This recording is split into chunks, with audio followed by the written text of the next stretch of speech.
This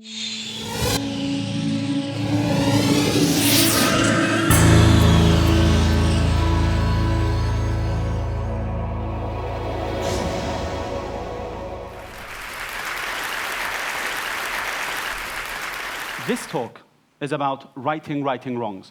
No, that sounds not faulty. Righting wrongs. The Middle East is huge. And with all our problems, one thing's for sure, we love to laugh. I think humor is a great way to celebrate our differences.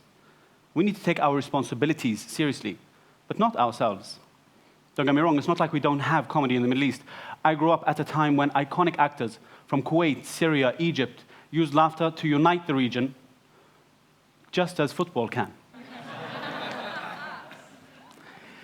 Now is the time for us to laugh at ourselves before others can laugh with us. This is the story of the rise and rise of stand-up comedy in the Middle East, a stand-up uprising, if you will. Working in London as a TV maker and writer, I quickly realized that comedy connects audiences. Now, the best breeding ground for good comedy writing is the stand-up comedy circuit, where they just happen to say that you kill when you do well and you bomb when you do badly. An unfortunate connection for us, maybe, but it reminds me that we'd like to thank one man for, over the past decade, working tirelessly to support comedians all around the world, specifically comedians with a Middle Eastern background. Like my good friends, Dean and Maysoon at the bottom of the screen, who 2 years after 9/11 started a festival to change the way Middle Easterners are perceived in the world. It's still going strong with positive PR to die for. Also, 3 guys working for years in Los Angeles, an Iranian, a Palestinian, and an Egyptian, created the aptly named Axis of Evil comedy act. And wherever they went, they killed. Now, I didn't start this fire, but I did pour petrol on it. I moved to Dubai as the head of original content for a Western TV network. My job was to connect the brand with a Middle Eastern audience. Now, the American head of programming wanted new local Arabic comedy. In a thick Arabic accent, my brain went, perfect. Now, I had friends in the US who had started a successful new tribe. And I had every intention of taking this tribe from being outliers in the Middle East and pushing them over the tipping point towards success. Now, as with any new idea, it wasn't easy. I had 4 phases to this plan. First, we'd need to buy content from the West and air it. Then I'd bring my friends and we'd show local amateurs how it's done. We would film that and air it, and then I could work with the local amateurs and write new comedy. I excitedly presented this to the big boss, and his reaction was, I don't get it. So I retreated back to my cave and continued to support and produce comedy and let my friends use my couch as a regional operations hub. Now, fast forward 2 years to early 2007. The Earth rotated, as did our management. And as if by divine intervention, things came together to help this revolution take shape. Here's how the dots connected. First, the Axis guys recorded a Comedy Central special that aired in the States, and it was getting great hits on YouTube. Our new French CEO believed in the power of positive PR and ideas du bon marché. Let's just say value for money. I produced in Dubai a show for Ahmed to showcase his new Axis special to a packed room. I invited our new CEO, and as soon as he realized we had a room packed full of laughing infidels, his reaction was very simple. Let's make this happen. And one more thing, don't F it up. So I quickly went to work with a great team around me. I happened to find a funny guy to present it in Arabic who is originally Korean. A perfect fit for the Axis of Evil. This is all true. Now, while preparing for the tour, I had to remind the guys to be culturally sensitive. I used the 3 B's of stand-up don'ts, as I call them in the Middle East. Blue content, keep it clean. Beliefs, no religion. And the 3rd B, politics. Stay away from politics in the Middle East. Of course, you might think, what's left? Without politics, sex, and religion, how can make people laugh?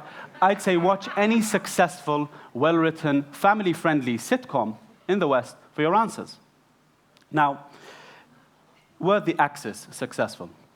In 5 countries, in just under a month, we had thousands of fanatical fans come and see them live. We had millions see them on TV and on TV news. In Jordan, we had His Majesty the King come and see them. In fact, they were so successful that you could buy a pirated copy of their DVD even before it was released in the Middle East, anywhere you went. So everywhere we went, we auditioned amateurs. We filmed that process and aired a documentary. I called it 3 Guys and 1 Home. It really is his name. And all this TV and internet exposure has led to a great many recruits to our cause. In Dubai this year, we've just had the first all-women's homegrown stand-up show. I noticed 2 of them are wearing headscarves, and yes, even they can laugh. Dubai, to me, is like a hand that supports anyone who wants to make things happen. 20 years ago, no one had heard of it. Look at it now. With an inspirational leader, I think this year, the opening of the tallest tower in the world is like adding a finger to that hand that points at all those who spread fallacious stories about us.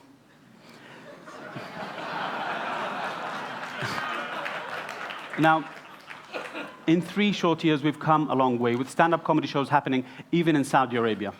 These comics are now going to the New York Festival. And the brilliant Lebanese, Nimr Abu Nassar, who we featured in our first tour, has just been performing in LA's legendary comedy club. So clearly, from the inside, we are doing our best to change our image, and it's exploding.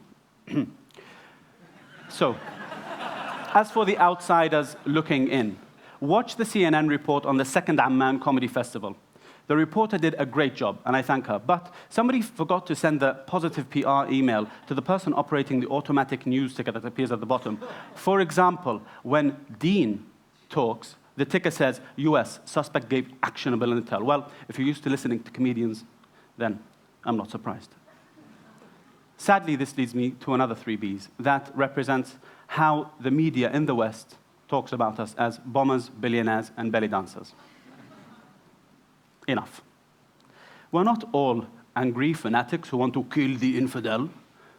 We have a positive story to tell and image to sell. In fact, one thing's for sure in my experience, we love to laugh like hell. Here are 3 questions that I like to use to test the truthiness of our representation in any media story. 1, is the Middle East being shown in a current time and correct context?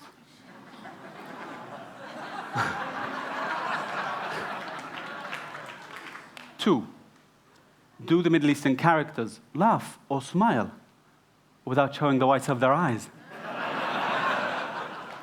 3, is the Middle Eastern character being played by one?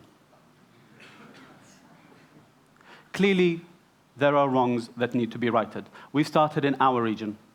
My challenge to the rest of the world is, please, start using positive Middle Eastern images in your stories. For inspiration, go to one of our festivals, go online, drop us a line. Let's change the narrative together, and let's start righting wrongs.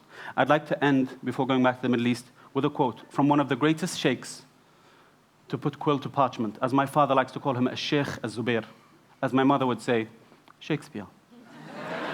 And now we go in content to liberty and not to banishment. Thank you.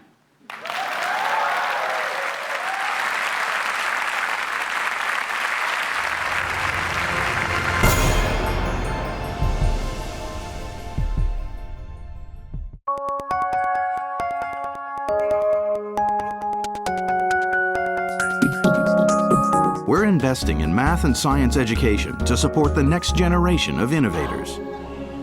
We are Intel, sponsors of tomorrow.